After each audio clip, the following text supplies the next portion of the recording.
पाखापाखि 700 रु ऊर्ध्व case supreme court और हाईकोर्ट स्तर आम विड्र कलु सरकार ये जो पॉइंट सिस्टम करके गत जो भली भाव में गोटे हताशा भाव करते समस्त विभिन्न परिवार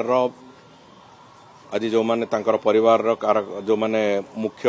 रोजगारक्षम व्यक्ति मृत्यु पर समस्ते जो मानसिक दुश्चिंतार थिले से नहीं कि बारंबार से उपरे से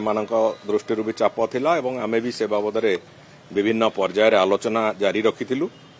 एवं सौभाग्यर कथा जे गतकाली कैबिनेट रे से कथा अंत होईची एवं पूरा पॉइंट सिस्टम संपूर्ण भाव उच्छेद होईची जो माने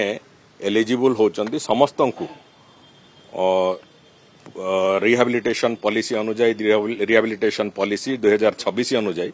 चाकरी जेमती मिलिबो सेतिपई संपूर्ण रूपे व्यवस्था करा जाइछि एवं मोर पूर्ण विश्वास जो परिवार गुड़िक मन कष्ट मनस्ताप एवं असुविधा थिले सेमाने समस्ते यार लाभ पाइबे एवं परिवार कहीं ना कहीं जने सरकारी चाकरी कले जो गोटे मन रे दंभ आसे तांको परिवार मन रे दंभ भी निश्चित भाव में फेरिबो।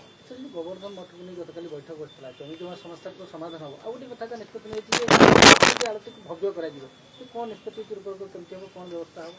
देखो महोदधी आलती एवं सेठी दुईटी कथा हुए गोटे होची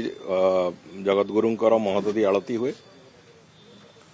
आउ गोटे द्वितीय कथा सेठी होची महाप्रभु से जगन्नाथंकर सागर विजय नीति हुए महाप्रभु ससुर घर को आसंती सेठी सागर विजय नीति तंकर हुए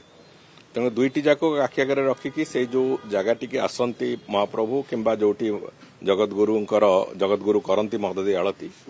से जगह को आउ टिके भव्य करबा पई जेमती गंगा कूल रे जो भली भाव रे हेची से भली भाव रे एक विस्तृत भाव रे से जगह को एक पुण्य क्षेत्र भाव रे ताकू डेवलप करबा पई से भली एक निष्पत्ति काली हेची।